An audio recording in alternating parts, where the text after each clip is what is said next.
babagan perkara pamundutan pinanganten putri kula niku ya gumun cawe dosane jan aneh-aneh ning arep Prabu kok dadak pamundutane werna-werna ngrekasake wong lanang ya ta iya pernah tenawan mawon nggih ya sing ati-ati nggih barang ya barang terus lagi ya sing ati-ati aku lho mbiyen minta ming seperangkat alat renang wis beres wis ijab karo bojo kula sakniki anak-anak ya nyatane anak-anak akeh lah iya karo-karuan apa-apa ditukoni enten alun-alun negari Ndarawati sing kira-kira ngestina ora ana dituku mongko lajeng tumuli badhe dipun beto wangsul wonten ing Saroja Binangun menapa kula menika wong tua kurang anggenipun ngomong dhateng putu kula Panreswana Mandrakumara mekaten Bapak iki nggih Lesmana Mandrakumara atmajaku bocah bagus padha kanthi harja sapraptanira Lesmana Mandrakumara nunamit pasang Kalimantabe dinebekno ing iladune dumawaing tawang-tawang Siwa Kresna kepareng kula ngaturaken sembah sumungkeming pangabekti kula konjo wonten ngarsa Madukawa Siwa Kresna sinayang manggelung jagat Dewa Bathara iya iya nggih tak tampa pangestu ning wakmu Ndarawati tampanana kula pundi engga jimat paripe dayanana ing kasantosan iya kowe kuwi ngucel-ucel apa tangan kok ming tok ucel-ucel sabun anak ratu kok ngucel-ucel sabun karepe piye sanget anggen kula kepengin lan kumacelu pinanggya kawan geganti laning ati kula inggih menika endang lara temon kulon praga endang lara temon kulon praga temon menika ora kulon praga kuwi atmajaku wanita atmaja putri ingkang wewangi endang lara temon wah piye kula nyuwun dhaup wae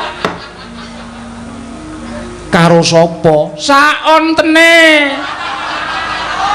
oh konjur sanane iki kepiye aja sanane Lesmana matura karo Wak Ndarawati yen kowe pengen dhaup karo endang lara temon kacariyos Ndarawati kagungan putra angkat pawestri anggenipun mendhet wonten ing panti asuhan ora ana ing panti asuhan nanging nggonku nemu ning sanggar pelanggatan sir kula matur ngoten sanggar pelanggatan negaring Ndarawati naminipun endang lara temon bener Lesmana wonten dawuh apa sira wis nate ketemu karo Mbak Yu endang lara temon pangestunipun dereng lah kok iso tresna kuwi kepiye kula niki wonge nekat kok rung tau ketemu ya pokoke tresna nek apik ya digaruk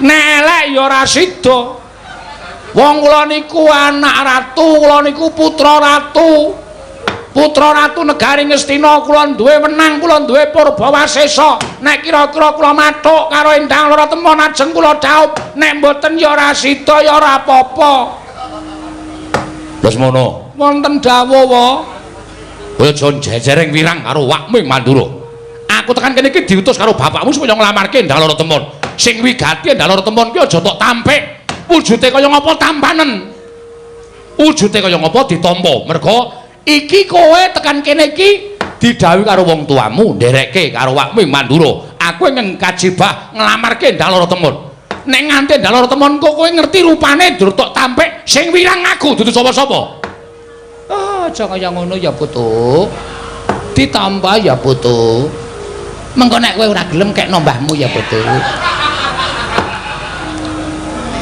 ditampa endang lara temon ditampa nggih kowe wis tresna sampun lahir batin, lahir batos. Ngene. Ngono. Kowe tak kandhani ya. Sing duwe wewenang tumraping Endang Lorotemon kuwi dudu awakmu Ndrawati. Nggih. Ning Endang Lorotemon dhewe. Disronta sawetara, mengko anakku tak tandingi. Yen pancen anakku keduga sarta gelem ngladeni, aku ora bakal wegah sarta ora bakal wewel maring akad majaku kelawan sira Lesmana Mandrakumara. Nanging yen to mengko anakku ora gelem ngladeni, kowe aja nganti lara atimu, gedene aja nganti darbe tumindak ingkang nalisir saka angger-anggering kautaman Lesmana. Sendika ngestaken dawuh ning saking panginten kula ketoke kok kula cocok. Mergi kula pun tau ngerti fotone Endang Lorotemon, ayune ora jamak, mripate lindri-lindri. Nuwun sewu tutuke gendhewa pinenthang. Men sempal apa piye? Lambe kok gendhewa pinenthang. Lembeane mrak kesimpir rikmane nganti ules janges kaya grojokan.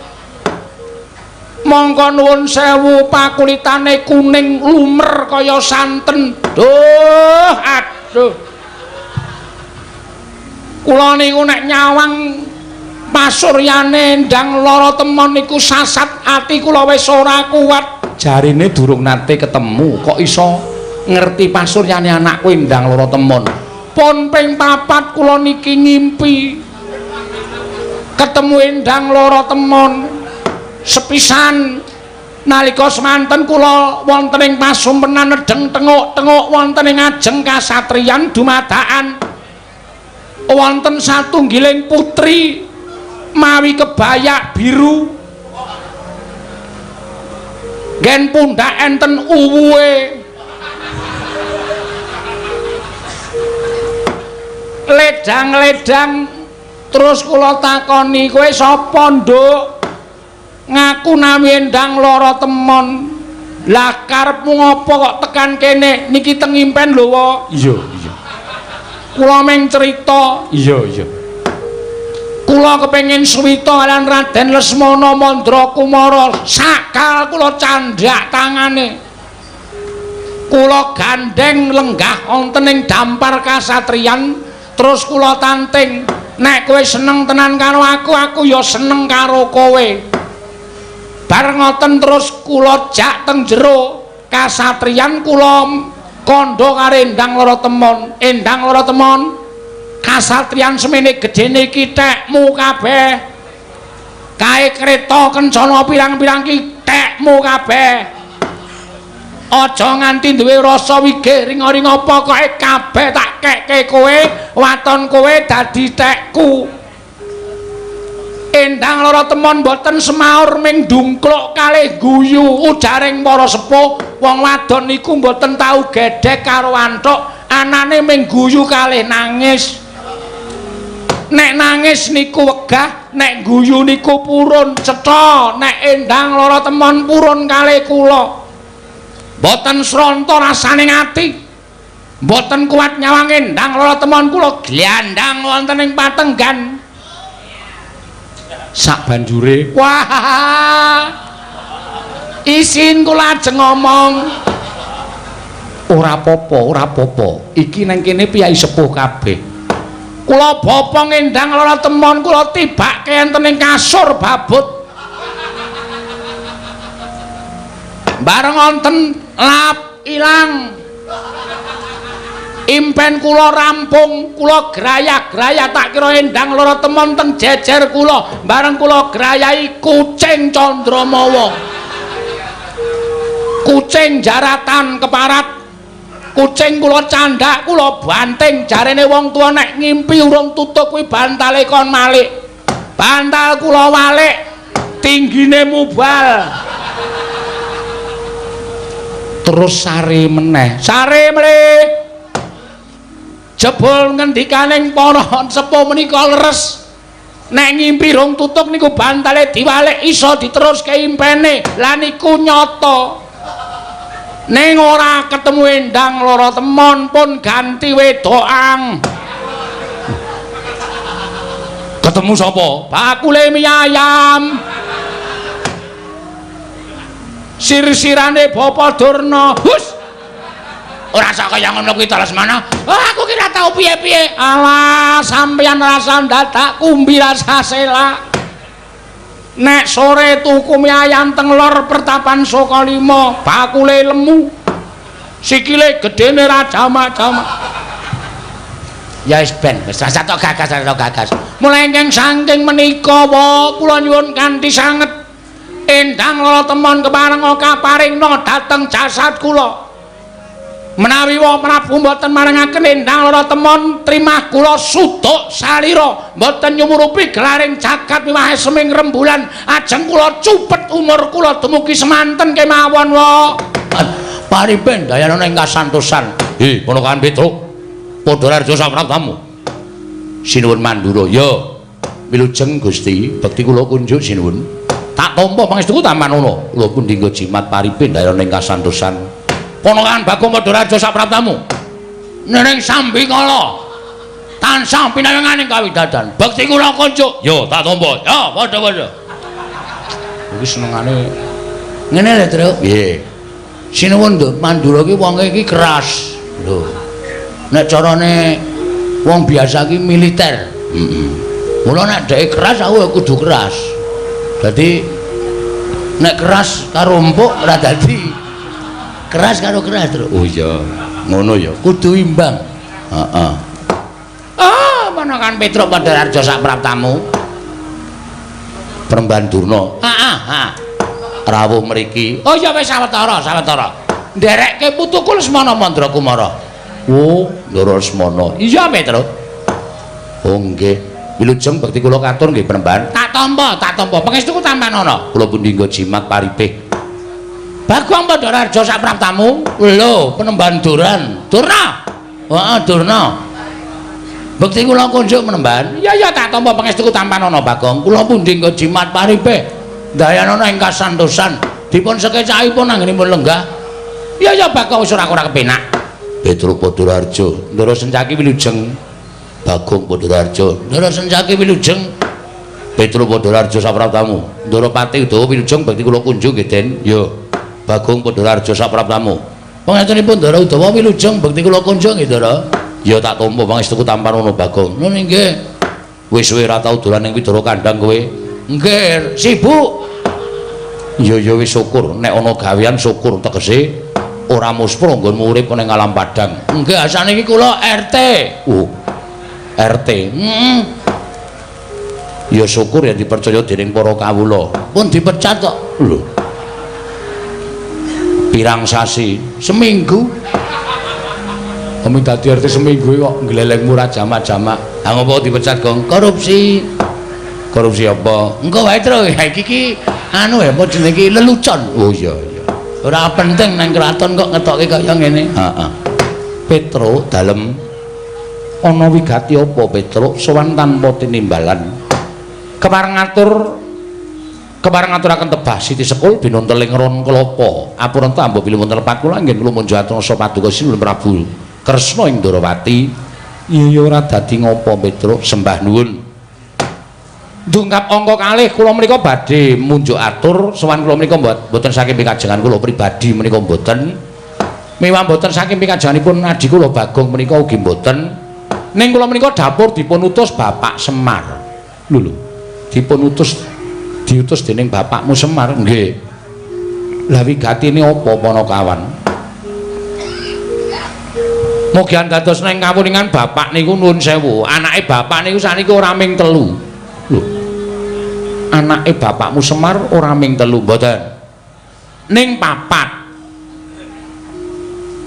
sapa wae sing tak ngerteni ming kakangmu Gareng kowe lan Bagong lah kok hitungane dadi papat nggih mergi ora suwe dereng suwe niki bapak niku ngepek anak bapakmu ngepek anak sapa kacarios mekaten Nalika semanten bapak niku ajeng nglakoni salat luhur. Iya, teng langgar sisih kulon daleme bapak niku nak wonten langgar alit. Teng riku niku bapak niku kaget bareng arep mlebu langgar, kok bapak niku krungu ana wong nangis. Ana wong nangis, bareng langgar dibuka, bapak kaget jebur sakjroning langgar niku wonten nom-noman sing wis ndungkap dewasa nangis teng riku bareng ditakoni, "Le kowe iki anake sapa? Kowe iki saka ngendi kok nangis nang kene?" Lare niku bingung, kula niku mboten duwe omah, mboten duwe dadah, mboten duwe pernah. Kula niku ora ndek bapak, ora ndek simbok. Kula ya bingung kok ngerti-ngerti kula teng mriki niku janjane kula niku anake sapa, terus kula kudu pripun. Lah enten niku bapak terus ngundang kula gareng kalih Bagong, kalih sawetara masyarakat, punggawa-punggawa masyarakat diseksekke sisan teng mriku. Diseksekke teng kampung, nek niki bocah niki dipek anak karo bapak. Lho, bapakmu ngepek anak bocah mau nggih. Gandeng bocah urung duwe jeneng karo bapak dijenengi Bambang Senet. Oh, Bambang Senet nggih. Apa wonge ya lucu kaya kowe karo Bagong ngono? Mboten.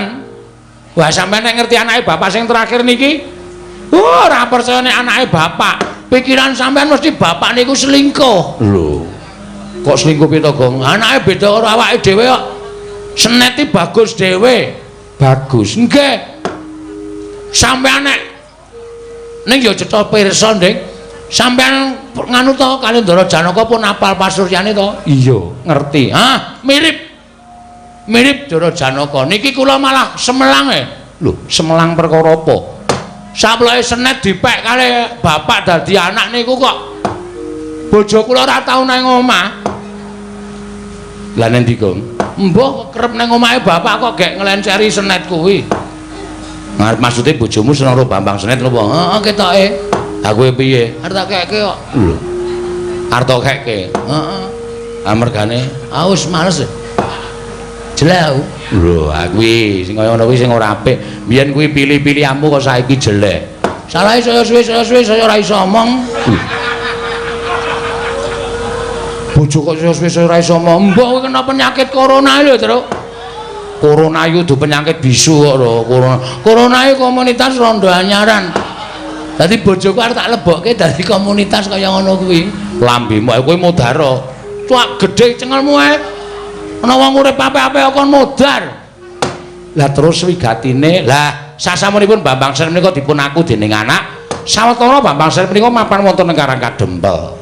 Terus jebule Bambang Senet menika nuwun sewu, meneng-meneng matur karo bapak, nek Bambang Senet niku pengin rabi.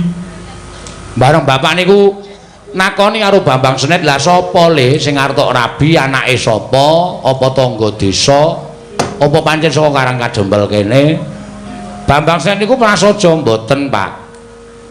Kula gandrung kula kepengin rabi kalih putra Ndarawati sing nami Endang Loro Temon." Bapak niku apal kali putra Ndarawati. Terus dawuh kare kula, "Truk, coba kowe sowan ning Ndarawati. Apa Sinuwun Kresna kuwi kagungan putra sing jenenge Endang Loro Temon?" Nuwun sewu sowan kula menika nanjihaken menawa saestu panjenengan kagungan putra ing nami Endang Loro Temon. Petro, dalem aku uga darbi anak angkat. Nggonku nemu uga ning sanggar pelanggatan. Lho. Estu niku? Iya, Petro. Namine Endang Loro Temon. Putri? Iya, wadon. Sampun dewasa? Ya wis pantes yen to omah-omah tegese wis ndungkap dewasa. Weh, lah kok kaya iki kaya digawe karo sing kuwasa ya, Gong. Bapak duwe anak wong lanang nom-noman muda gedhe mongko wis ndungkap anu palakrama. Sinuwun Prabu Ndarawati kagungan putra angkat wujude putri. Berarti betul. Heeh. Jenenge Endang Loro Temon. Heeh. Wis cekak-cekak terus. Gak dilamar ketoke iki ya kedaya ngene iki nggawa Lesmana barang ketoke ya mung arep do kepengin ngarepke Endang Loro Temon iki kudu dhisik-dhisikan. Nek nganti dhewe kalah dhisik Bambang Senet adimu ya adiku mengko kagelan atine kowe karo aku malah ngrekoso leneng-nenengi karo Bambang Senet. Engko nek iki ora trima Ndara Lesmana Mandura Kumara tekan kene nglamar Endang Loro Temon nek Adi nglamar Endang Loro Temon nek padha-padha ngarepke terus gawe geger dadi geger piye kok. Kowe gunane apa nggawa aku? Hah? Gunane apa nggawa aku? Kowe mung kari omongan, engko nek Durna, Sinuwun Mandura, Lesmana iki padha-padha nglamar Endang Loro Temon, nek ora trima kowe mulya sik. Wong telu iki sikate kabeh. Mbok nek omong nganggo aturan, Gong, dume cangkeme jembar kok nek omong kok sak karep-karepe dhewe. Iki serius iki. Mergo aku ditangisi karo adikku tenan. Tur aku tresna karo Bambang Senet. Nek Bambang Senet ora kelakon jawab mung perkara kalah karo Lesmana anak ratu ning Kocluk. Hus cangkeme. Iki ana Begawan Durna ana Sinuwun Mandura barang kok. Nyatane ngono kok nuni apa? Ya tarembuke sing apik-apik. Mlengking saking menika sinuwun gandeng panjenengan sampun kagungan putra ingkang nami Endang Loro Temon. Kula nyuwun nganti sanget paduka maringna ingkang putra pun Endang Loro Temon badhe kula boyong wonten Karang Kadempel. Badhe kula dhawuhaken ngampun Bambang Senet adi kula. Petro, nun. Sowanmu kurang cepet sebabe wis ana penglamar sing tekan kene luwih dhisik tinimbang kowe. Sinten? Koko Prabu Mandura, Bapa Begawan Durna nganti Lesmana Mandura Kumara nglamar Endang Loro Temon.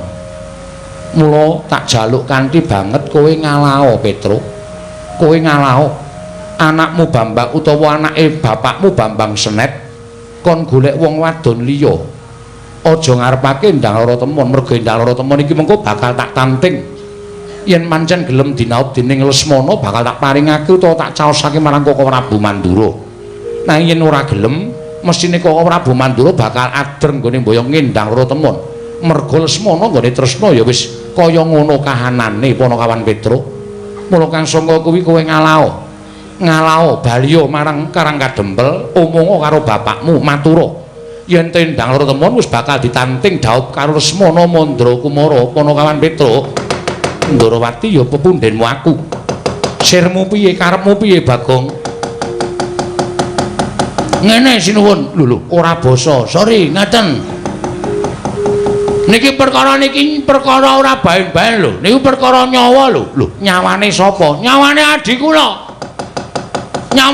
kula Bambang Senet najan Senet niku matur karo Bapak Semar nek kepengin rabi karo Endang Loro Temon ning Senet niku curhate kali kula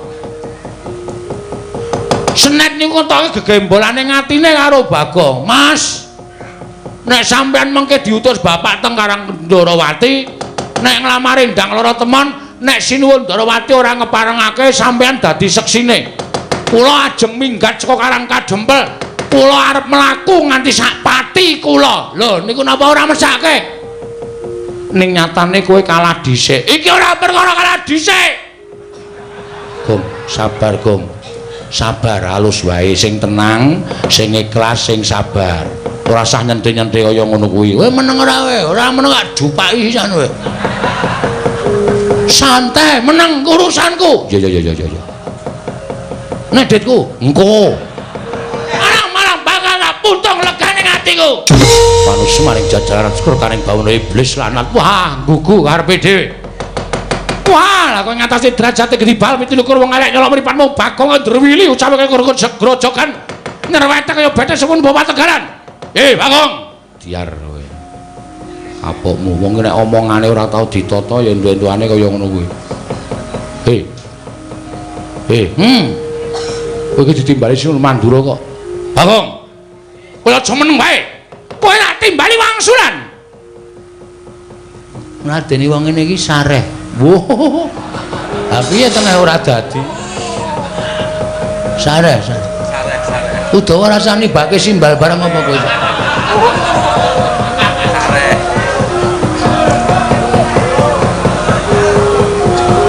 Lho, njaba wis gayeng, Gong.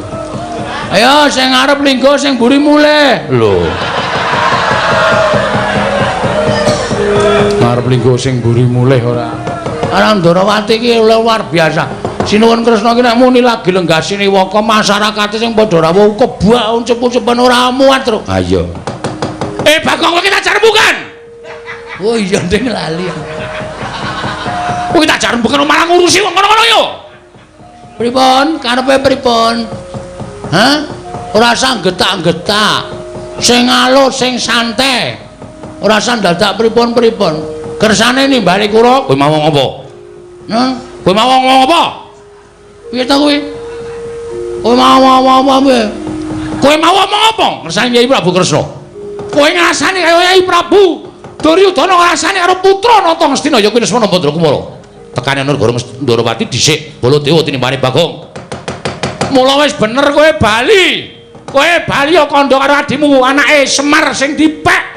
Dening Semar jenenge Bambang Sen mau dikandhani nek Endang Laratemon bakal digarwa dening Lesmana Mandrakumara. Yo lho, mulai yo Gong yo. Ayo mulai aku wis tratapan iku. Gong gagah. Wah, anggere cerewet idoni tenan lho. Wis ta iki perkaraku. Sinuwun Mandura ki nesu. Aku ngerti apa kaya ngene kok nyanyi.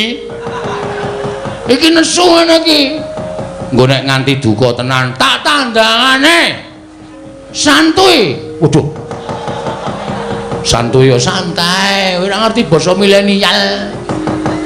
Pripun kersane? kowe bali.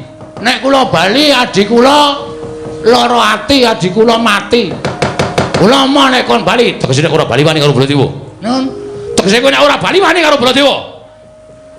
Nek kowe ora gelem takon bali tegese kowe wani karo Baladewa. Ya ngono wae piye? Kowe piye ta iki? Ora tahu ngerti kondange Bagong. Bagong tuh nggak pernah takut sama siapapun. Asal Bagong benar dan berada di jalur kereta api. Ora tau somong kok ngawur. Nek kula ngladeni karo adik kula mbelani karo adik kula niku tumrap kula bener. Wong kula niku kakang. Dadi nek nganti adik kula menika mboten nglakon dawuh karo Endang Laratemon, kula bali dadi jalaran patine adik kula getuni urip kula selawase urip. Luwung kula mati teng mriki. Walah dalah uga. Tegese wani karo Baladewa sing nawedeni apamu wah kuku karepe dhewe. Wani karo Baladewa ngendi papan neter kate dayan. Diar. Wedi tenan kok iki kok. Aku tak metu dhisik kok. Masalah dikira kula wedi nek digetak Ratu Mandura Prabu Baladewa. Ayo nanti papan neter ayo dijajal kowe karo aku menang ndi. Kowe iso ngalahke Petruk. Kelakon boyong Endang Laratemon wah mati dening aku bola caedan kan bagus. Petruk gendandapan. Koko Prabu kok ya gelem ngoyak Petruk ngono lho. Kok ya manut karo Bagong. Lah terus kowe arep ngopo? Kowe nesu-nesu ki mau kok nganti ora nantang Koko Prabu kowe arep ngopo? Ha iki mungsuhe sapa iki? Iki tenan ra ana kegiatan. Oh, Bagong aku ra melu-melu. Wus. Kudu melu-melu. Mergo kowe tekan kene nggawa Lesmana Mandrakumara. Ayo. Petruk wis mungsuh karo Baladewa. Nek Durna ora ndek mungsuh, acetha ora gayeng. Iki sing do dinteni kowe dikepruki nganggo glugu ndiasmu. Ah, Bagong. Aku lagi ora enak badan, Bagong. Aku lagi mau nek kon perang, kudu perang.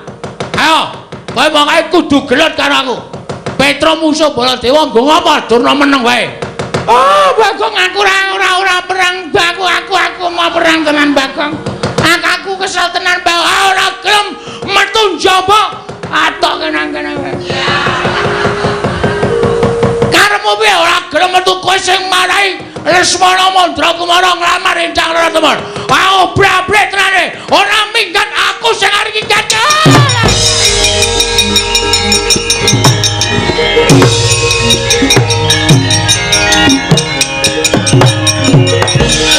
Iki mantane lanang ala. Aku ora melu-melu Bagong. Ora melu-melu apa? Sing marahi adikku ditolak karo Sinun Prabu Ndarawati. Mergo Endang Laratemon arep kukup. Kowe anak ratu ning koclok. Anak ratu ning petok kowe. Hah? Ha. Diseneni kok mripate ngengetke ngisor. Ngengetke mripatku. Matamu gede banget. Matamu kuwi malah nguna-unake wong tuwa mata-matake. Ayo, ora semingkir saka negara Ndarawati Bagong sing arep ngamuk karo kowe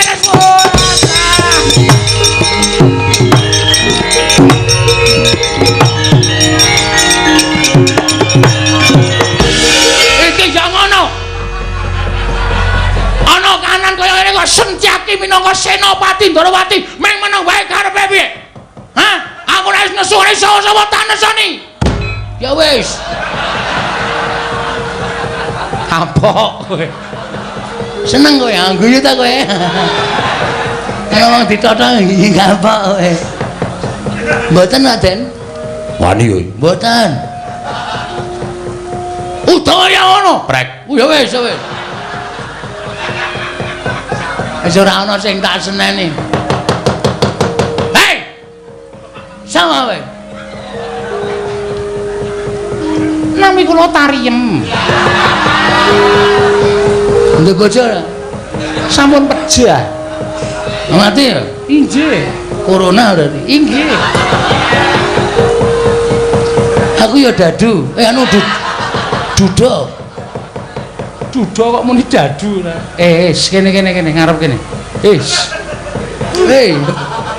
piye dap wus kok kaya wong omongan ning dalan wae ora Bagong ora edan sampean kudune adil sinuwun ora terus kaya ngono kuwi Dumas sing rawuh kakangne Dumas sing rawuh ra anak ratu terus anake Semar dikiwake ora kena kaya ngono Endang Lorotemon niku janjane kudu ditimbali mriki terus didangu gelem karo Bambang Senet apa Lesmana Mandrakumara adile kaya ngoten kok terus bareng Bagong sowan nglamarke adi kula kok kon mulih niku teng ati lara arep kula niki sesuk le asok tukon paling pol niku ora kaya sing mangharapke ning sing jeneng wong dadi manten iku ora kok perkara akeh asok tukon ning perkara tresnane antaraning manten lanang lan manten wedok iya heeh lah terus apike piye Endang Lorotemon jak mriki ditari gelem ro Senet apa gelem ro Lesmana nek mantene putri jawab dhewe kula krungu dhewe gelem karo Bambang Senet Lesmana kon ngalah ajare kabeh Kurawa nek mengke pilih Lesmana kula ora arep wani napa-napa kula tak mundur Udawa wonten timbalan anakku Pak Endang Lorotemon timbalana layan merga saka akehing para nalendra para satling padha dadi penglamar kepengin amengku kelawan sira Atmajaku Endang Lorotemon rawuhing Kaka Prabu Mandura nganti manten saka Ngastina ya kuwi Lesmana Mandrakumara bebarengan karo sawane Panakawan Petruk apa dene Bagong ingkang kepengin nglamar kelawan Endang Lorotemon bakal dijodhokake kelawan Atmajaning Kyai Semar putra angkat ingkang jeneng Bambang Senet Ger Cahayu ing antaraning loro mau sapa ingkang bakal mbok pilih supaya sirep genining peperangan ingkang tumanduk ning Projing Ndarawati Rama Prabu piye mesti ning manah kula mboten badhe pilih-pilih dhateng sinten kemawon menawi menika sampun pinesti jodho dhawuh kula tartemtu kula tamung derek ya nanging kula nuwun sewu estunipun wonten gegembolaning raos sing badhe kula unjukaken ngersa paduka apa bab perkara sing kepiye sinten kemawon saged mengku garwa dhateng kula mboten ngomongaken namung tiyang loro saudon telu saurupan nadyan jalma wanan tetep badhe kula ladosi waton saged ngaturaken reruba pepanggil panyuwuning temanten putri inggih kang putra Penendang Lorotemon kowe nyuwun reruba apa nyuwun pepanggil apa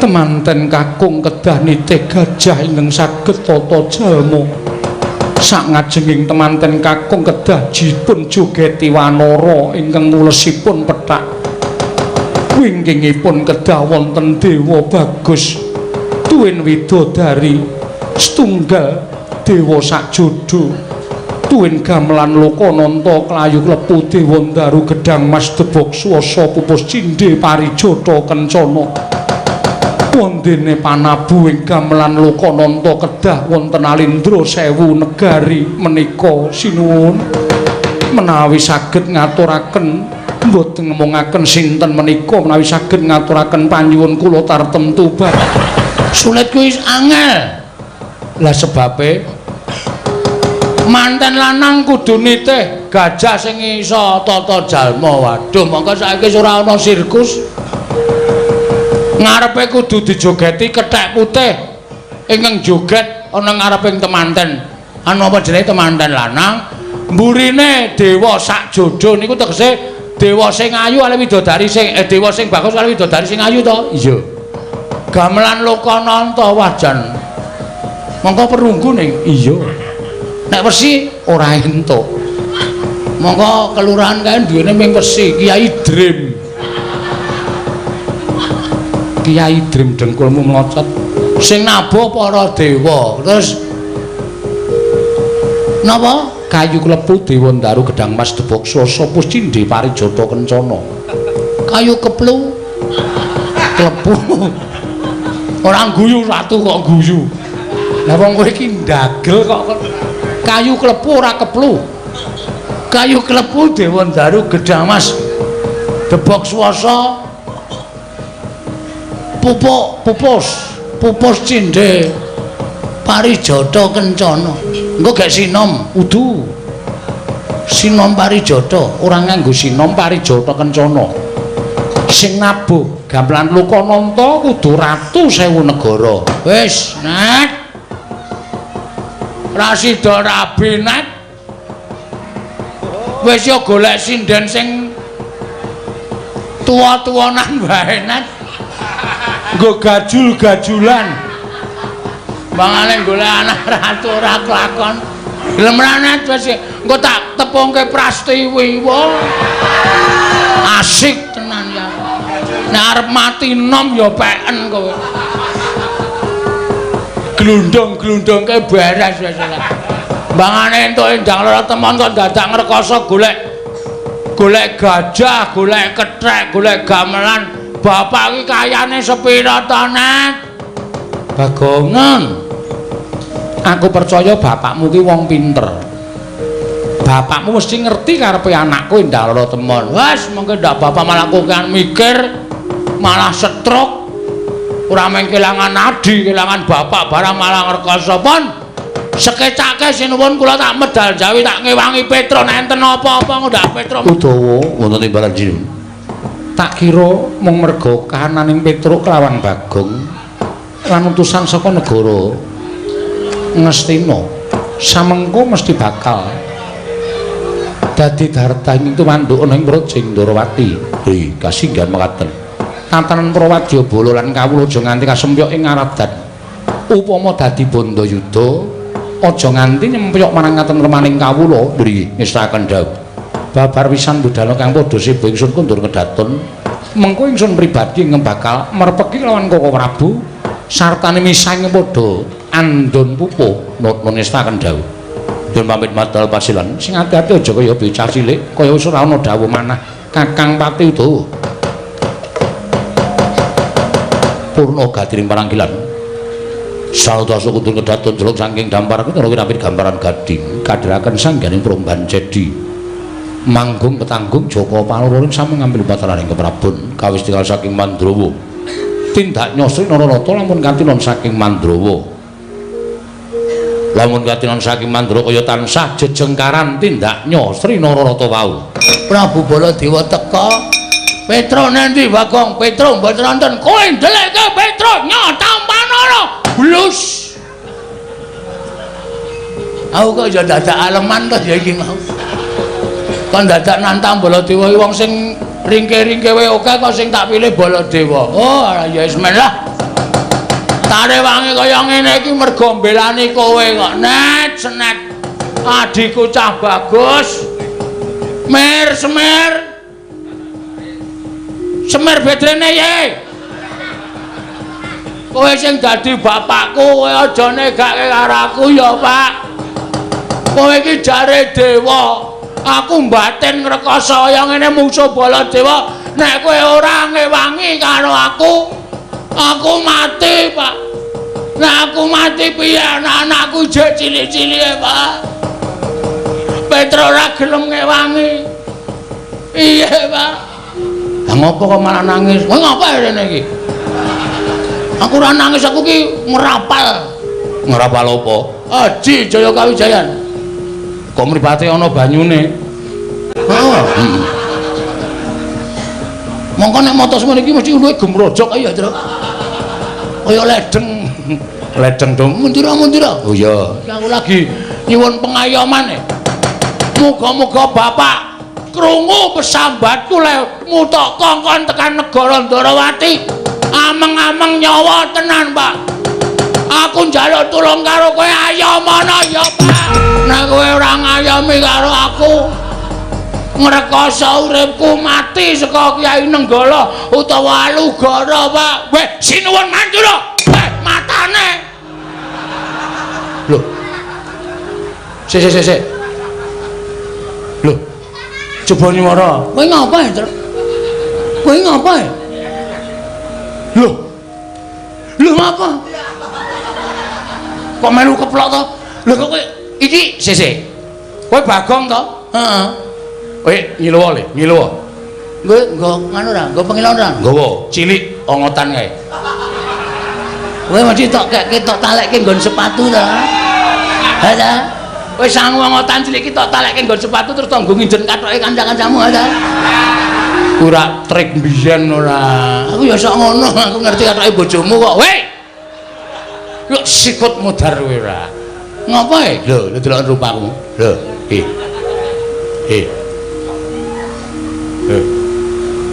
Wah, jagat jembare ora jamak. Geleleng yo. Aku iso dadi Baladewa to, ampun ora ngerti aku. Berarti iki bapak mbantu ora awake dhewe. Wis ngene iki wis gelelenge ora jamak-jamak. Jangan dewa wae. Iya jangan bae Tunggara. Petro. Kowe iki ngopo kowe? Ayo tak trok kowe. Mung dadi batur sedelae kok. Menantep atiku. Oh iya. Wonten dawuh sinuwun. Petro ngandung boleng. Wonten dawuh. Sapa sing gendasi ora kowe Petro? Sinuwun Mandura. Wih, celele bakun cepet celele. Wah orane kok dadi gleleng ya. Wajan iki gliyame iki stop iki pokoke engko Baladewa tekan kene mesti bingung. Terus nek kowe ditujah Nenggala, mati gak sebagai Baladewa. Engko nek aku ditujah Nenggala, aku mati, kowe langsung golek wartawan. Oh iya. Aku tok foto kabar ki nek Baladewa mati. Ning asline Baladewa sing asli ora mati. Oh iya. Men kono men. Ora percaya nek Baladewa isih urip. Oh iya. Ya wis ngono. Kandangi kok. Oke. Petro kanong wonten dawuh sinuwun. Mundura, madak ceceki raimu. Oh nggih, ngestaken dawuh. Nah ngono manut aku rada gleleng kok. Arep modar kok dadak dandan. Modar ndasmu. Oh senengane cangkeme. Oh iki ujak-ujak adine wani kok. Wis nang ngono kok. Truk. Aku nggawa apa? Lah nggawa apa kowe? Pusaka. Waduh. Kono nggawa Nenggala. Oh goleki gaman. Oh iya. Anane ming capit kepiting. Iki maksudnya apa ya pusaka ngene iki? Hah? Iki sapa mangan kepiting? Gumun wong gawe pusaka kaya aneh-aneh ora. Iki kiai apa ya, Tru? Oh, mbah, radong aku kiai kunci Inggris ngono wis rampung. Panos maning jajanan cukur naring bawana. Lah iki aku kok ngadep kaca gedhe iki. Iki ana Baladewa iki. Iki sapa iki menungso ora kataran ngandang cara Baladewa. Iki sapa iki? Sabar. Wong sabar kuwi dhuwur wekasane. Ora usah bengok-bengok. Lho iki sapa kok nganti ana Baladewa? Baladewa cengamu iki. Sing Baladewa ki aku. Aja ngaku aku. Iki Baladewa sing asli. Ayo ora. Edian. Iki nek miturut suarane iki ora pangen iki suarane Bagong. Bagong sapa? Aja ngawur kowe. Ning kene ora ana Bagong, sing ana Prabu Baladewa. Hus. Baladewa, Baladewa. Baladewa iki berarti ambeien. Prabu ambeien. Setan ratatanan. Wah, lah kok iki Bagong menungso ratatanan. Kok iso dadi Baladewa? Kowe kok iso dadi Baladewa? Oke sewan sandangan wayang wong. Ora bakal kekurangan aku. Wah, lah manus-maning jajalan. Wani ngembari mana-mana Senata Mandur ora Baladewa. Jajal Kyai Nenggala modar kowe. Kowe wis ngerti urung iki apa? Iki lek nyileh nang bengkel reparasi Honda. Dapure. Orang guyu ya. Kowe kok weruh pusakaku kok guyu iki ngapa? Setan ratatanan Baladewa kok gawa kunci Inggris. Sanane. Ayo. Ayo, kowe arep ngopo? Wah. Manus-maning jajalan. Iya kowe iki. Iki apa iki? Lho, karo dhek dhewe kok lali. Iki Kyai Nenggala. Wes kowe rasa gleleng iki apa iki? Pusakamu cek. Baladewa kok muni omongane cakil ki piye? Ah sakel-sakel. Koko Prabu kula aturi lerem. Iya, Kyai Prabu. Kyai Prabu Joharmane.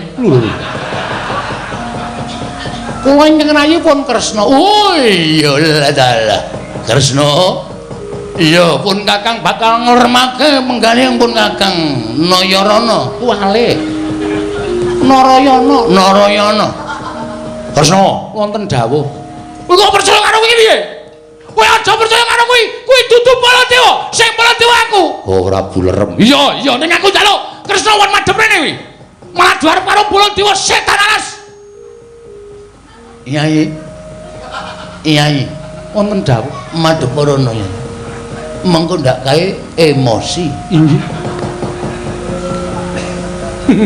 Lho, ngopo Kresna kok guyu? Koko Prabu, kula sampun madhep mriki. Lah iya, sing Baladewa tenan ki aku. Aja ngawur. Kowe sing ngawur. Sabar. Aja diladaki. Ya, Kresna ya. Wong guyu ora wangun kok guyu. Keciliken. Oh edan. Kowe tadi kowe manut karo kowe ngerti ra? Kowe tak kandhani ora? Kowe ngerti ora? Kae Bagong kae. Inggih, kula sampun ngertos.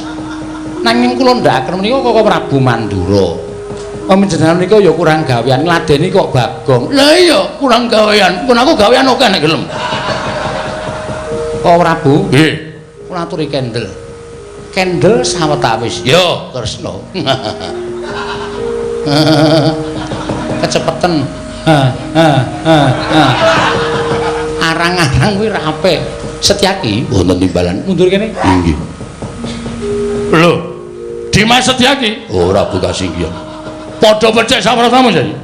Ndereng sambi kula ora Bu. Syukur. Baladewa kok jarike mambu solar. Bar kulaan Setyaki. Oh iki. Wah, setan rasa kowe ana sing Mandura kula kembang karo Bagong lara atiku. Koko Prabu. Kula aturi sareh sawetawis. Yo. Sabab wonten atur saking Kang Putra apa Endang Loro Temon. Lho. Endang Loro Temon darbi atur apa?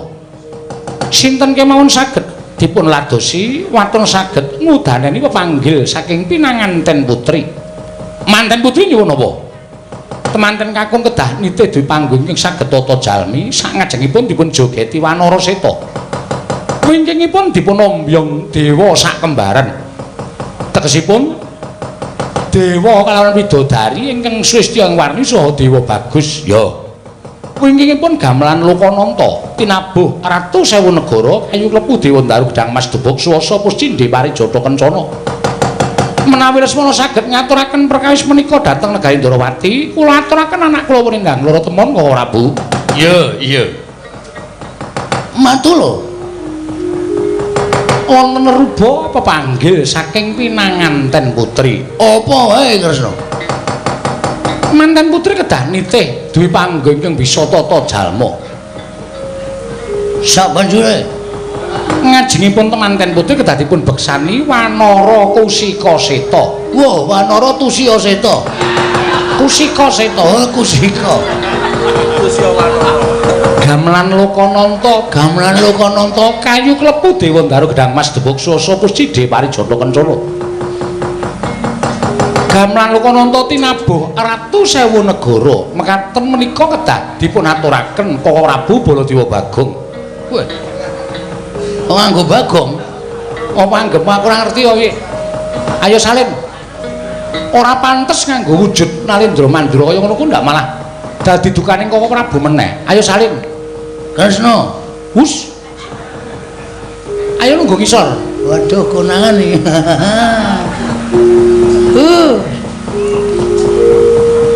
Ayo salina. Seta. Kula niku radong kok iso dadi Baladewa niku kula le salin pripun ya radong. Ngerti-ngerti kula mabrubut sambat karo Bapak Mar aku arep dinenggala karo Baladewa. Aku tulungono Mar. Ngerti-ngerti kok kaya ana mega ngelem awak kula makslub terus kula dadi Baladewa. Lah arep salin pripun? Lah Petruk nek ndi? Truk. Rene lho. Piye ana masalah apa? Ora ana masalah. Konangan karo Satpol PP, Truk. Oh, Sinuwun Darawati. Iya, lah iki sing dandani sapa? Mboten ngerti. Oh, nggih wujud kaya ngenten dhewe kok. Oh, lah yen ngono pancen niate kuwi pancen bapakmu sing kirim kekuatan karo kowe. Nggih. Sing iso mbalekke ya ming aku. Kowe urung rampung kok dibalekke. Kowe aja sembrono lho wongamu. Kene nyaketo kene. Gak ndak dicocok. Ora. Mun dilarani, Ora kene to. Tak grayang mestakamu mesti dadi kaya wingi ni. oh nggih. Lho, aku. Kok tak kira nek kula sing grayang. Bagong kok dadi roti. Lah sak omong-omonge wae. Anggere sumuk ngono. Bagong, Nun, apa sing tak gandhaki karo kowe mau kandhakno Petruk? Truk. Manten lanang kudu numpak asu. Gajah sing iso tata jalma ngarepe kudu dijogeti nganggo kethek putih. Terus coba daya ingatmu kaya ngapa, Gong? Mburine manten lanang kudu ana banci loro. Sing mlene niku nek nganu paring dawuh ora karo Bagong ngawur niku nek omong. Anu, dewa karo putri utawa widodari, dewa sak judu. Heeh. Gamelane Pak Bambang. Kudu.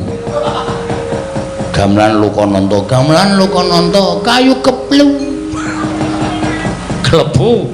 Kayu klepu Dewa Ndaru Gedang Gendruwo. Pari Raja Lele karo apa sih?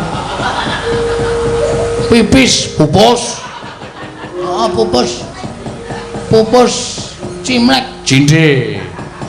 Pari Jata Kencana. Heeh.